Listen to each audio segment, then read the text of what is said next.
L'évangile est tiré de Jean au chapitre 3, donc Jésus parle à Nicodème. Dieu a tant aimé le monde qu'il a donné son Fils unique, afin que quiconque croit en lui ne se perde pas, mais obtienne la vie éternelle. Car Dieu a envoyé son Fils dans le monde, non pas pour juger le monde, mais pour que par lui, le monde soit sauvé. Celui qui croit en lui échappe au jugement. Celui qui ne croit pas est déjà jugé du fait qu'il n'a pas cru au nom du Fils unique de Dieu. Donc, chers amis, aujourd'hui, nous fêtons la Trinité.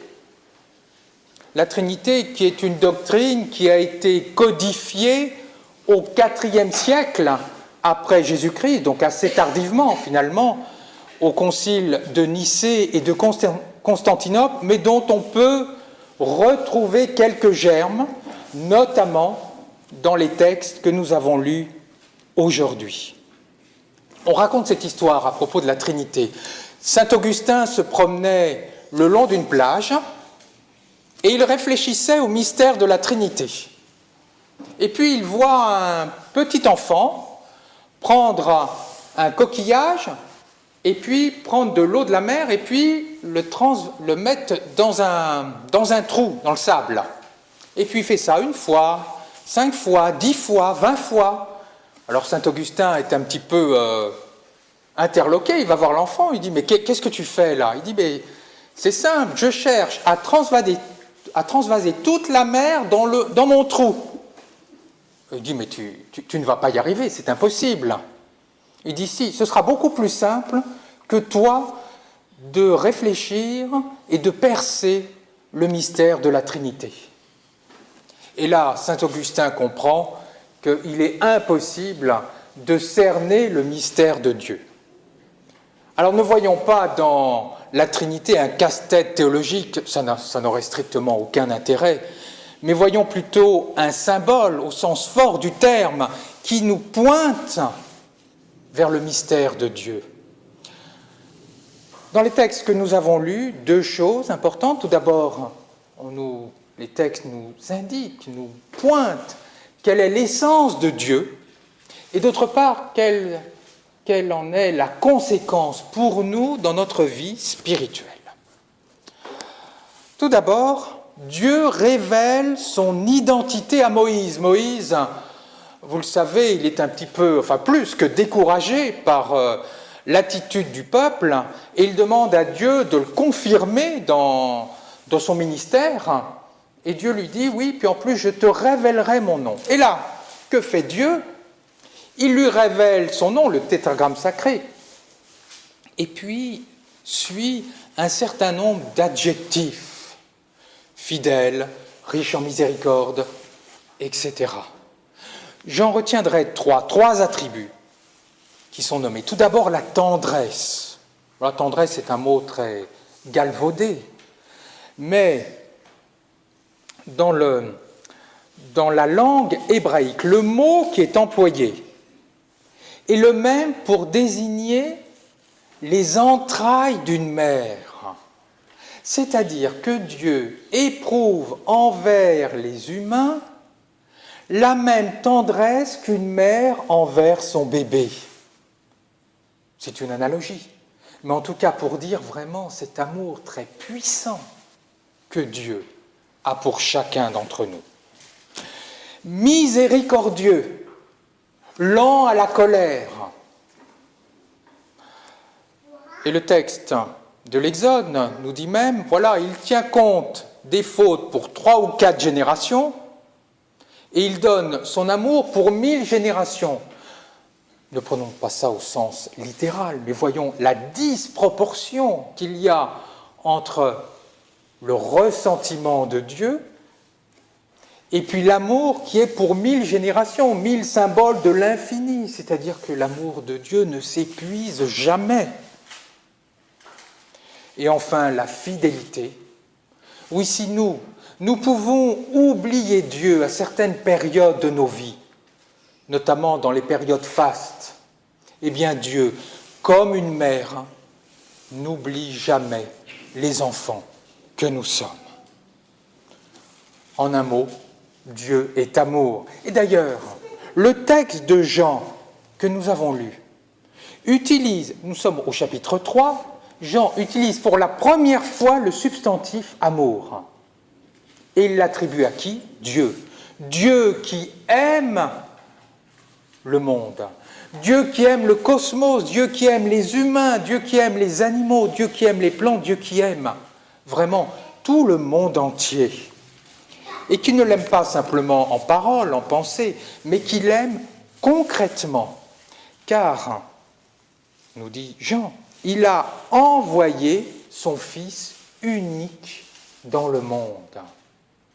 Dieu a tant aimé le monde qu'il a envoyé son Fils unique dans le monde.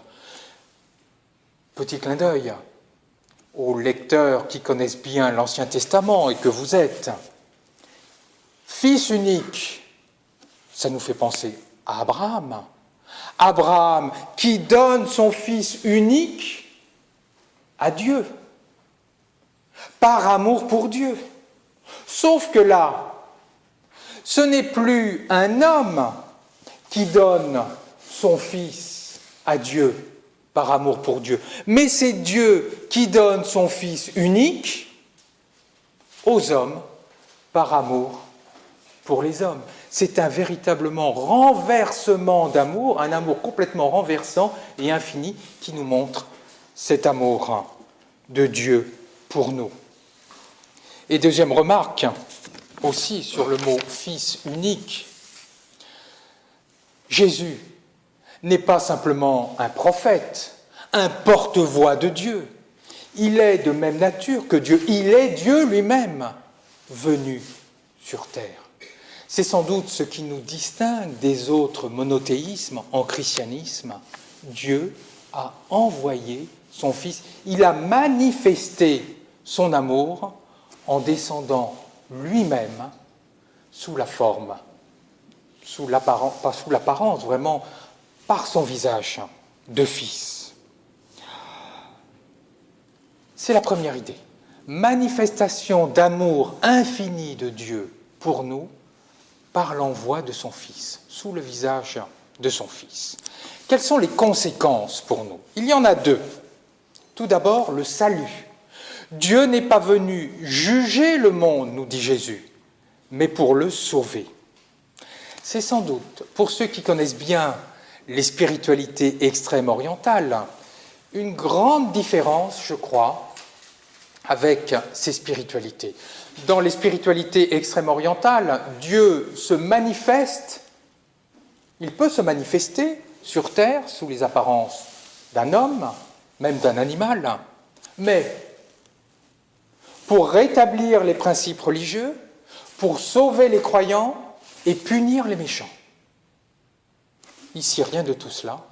Dieu se manifeste dans un homme, en lui-même, Dieu lui-même se manifeste dans un homme, non pas pour juger le monde, non pas pour punir les méchants, mais au contraire pour les sauver, pour nous sauver, toutes et tous, quel que soit finalement notre passé, quelles qu'elles puissent pu être nos erreurs et nos fautes.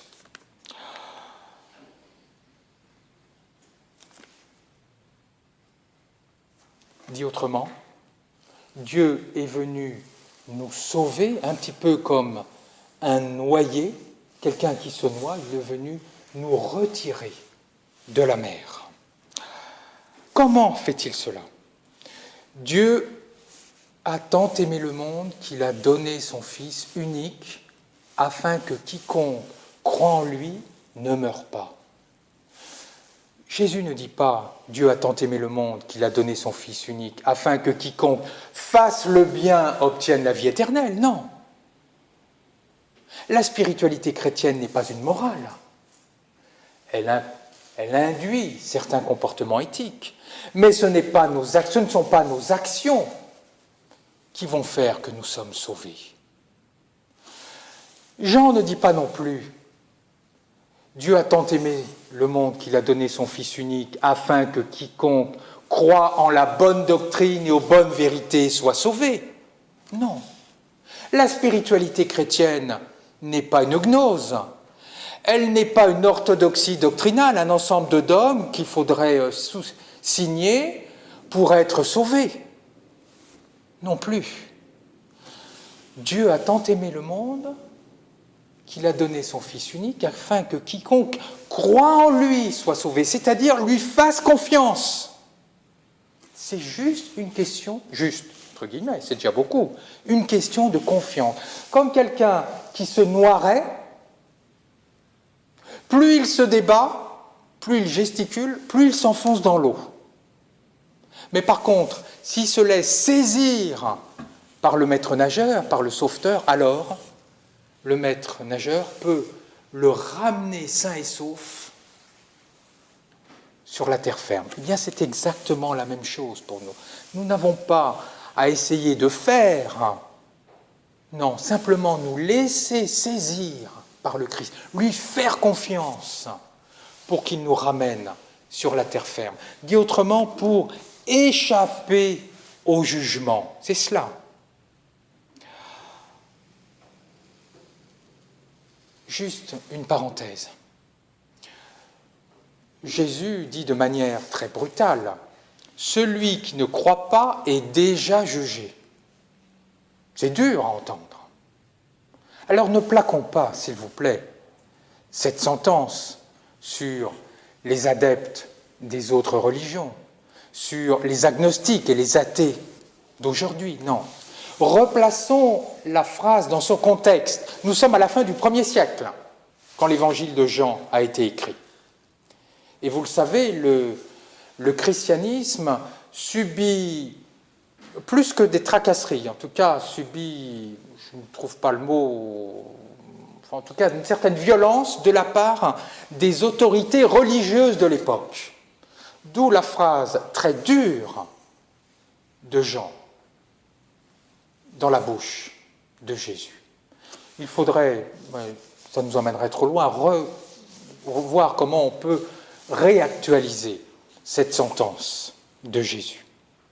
En tout cas, retenons une chose, Jésus apporte le salut, il apporte la vie à quiconque met sa confiance en lui. Il y aurait eu plein d'autres choses à dire sur ce texte. Est-ce que Dieu peut envoyer son Fils ailleurs? Est-ce qu'il peut l'envoyer dans d'autres cultures? Les théologiens débattent là-dessus.